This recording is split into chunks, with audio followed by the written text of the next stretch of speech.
This is McLaren's Apex Predator, the 750S, the lightest and most powerful series production McLaren ever. And yes, I could bang on here about the forensic search for places to reduce weight, maybe the throttle mapping or the power gains, but that'd all be a little bit boring. I think I would rather tell you that this could quite possibly be the angriest accelerating supercar I have ever driven.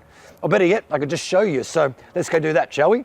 The McLaren 750S can be yours in hardtop or drop-top Spider guises, both of which have travelled north from the launch pricing applied to the 720S, which this vehicle replaces. What you're getting though is more and then less of everything.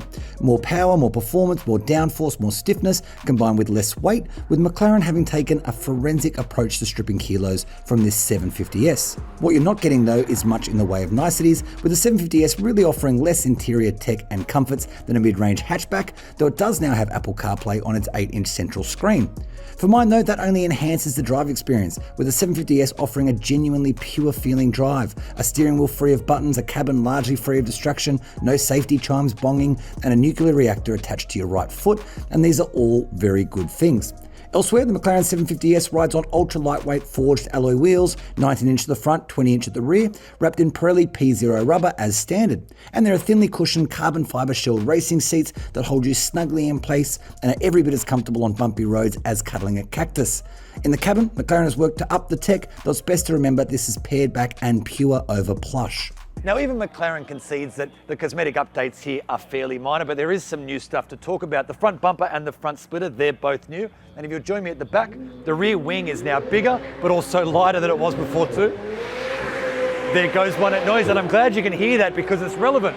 Now, at the back here, one of the biggest changes is the new stainless steel exhaust, which is now a central exit rather than the twin exits of the 720S. And as you just heard, it sounds spectacular.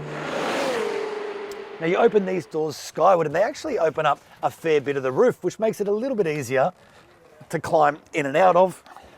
And once in here, McLaren says that a lot of work has been done to make this a more livable, more comfortable space. This 8-inch portrait style screen now gets Apple CarPlay as standard, for example, and there's a new driver info display positioned right in front of the driver and behind the wheel. You can also option comfort seats, which are even heated. So there are some luxuries on offer here, but the order of the day really is the purity of the experience. And I can tell you the experience in here is pretty good. This is a stripped-back, lightweight, 2-seat supercar designed to get you to and then around a corner in the least amount of time possible, so no, you can't fit much in the way of grocery shopping in the back. You can, however, fit a total 150 litres at the front and 210 litres at the rear, and it gets bonus points for having these deep cutouts in the roof that make slipping in and out under those scissor doors easier than you might expect. In the huge displacement world of supercars, a 4-litre V8 might sound a little on the small side when put up against the V10s and V12s of Italy, but this mid-mounted twin-turbo powertrain perfectly complements the overall balance of the 750S, and when its 552 kilowatts and 800 newton meters fed through a 7-speed automatic meets the lightweight McLaren, the results are staggering. The 0 to 100 km/h dash is dispatched in 2.8 seconds, while 200 km/h flashes by in 7.2 seconds. Want to push to 300 km/h? You'll need just 19.8 seconds. Now I'm going to start this with a little bit of a history lesson. The McLaren 720S, if you remember, was one of the hardest, fastest, most surgically sharp supercars of recent times, and at times it could be a little bit terrifying.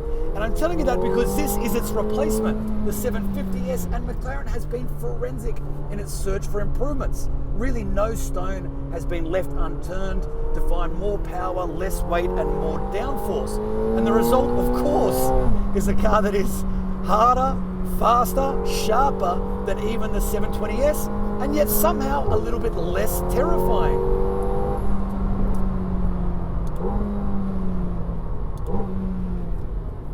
And I'm not sure entirely why, to be perfectly honest with you. It just feels endlessly playful, like you're in complete control of it all the time. And while the acceleration is unbelievable, what's even more so is its ability to stop. The big brakes working in tandem with that air brake pull you up in a staggeringly short amount of time. Something I hope to prove to you when we get around to the main straight. Okay, so we're coming onto the final corner now, which leads onto the main straight. We're going to tip it in, just keep feeding on the throttle as we go, before opening it up and using the whole track. That's 200. I can't even keep up with the speedo at this point. 240, 250, 260, 275, and now we'll jump on the anchors. And the incredible thing is, all that braking force working together just washes off speed at a rate of knots to the point where the braking is almost as aggressive as the acceleration. It is really something to behold. But I think the thing I love the absolute most about this car is that I suspect people of all levels will get behind the wheel of it and get out of it absolutely stoked with their track session. And I say that because you're almost no chance of finding this car's limits. Or to put it another way, you'll find yours before the car finds its. And as a result, you always kind of feel like you're pushing it about as fast as you possibly can, which is exactly the feeling that you want from a supercar, isn't it? Now, McLaren have made a big point about the 720S being their benchmark car, and that the challenge with this one was somehow improving on that benchmark. But I can tell you they've done it.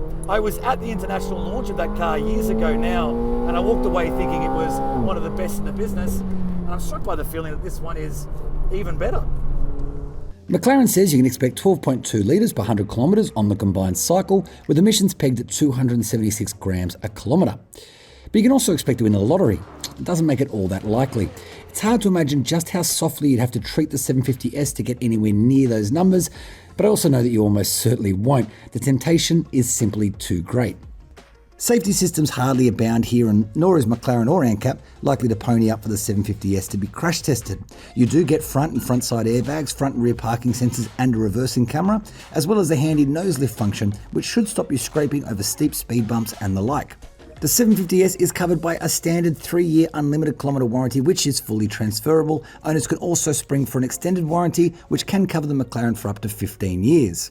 The McLaren 750S isn't just a new McLaren, and it's not just a replacement for the 720S. It's a rolling love letter to the joys of a V8 engine. It is a celebration of the purity of a really good drive experience, and it is genuinely a new benchmark for the brand. In short, I really like it.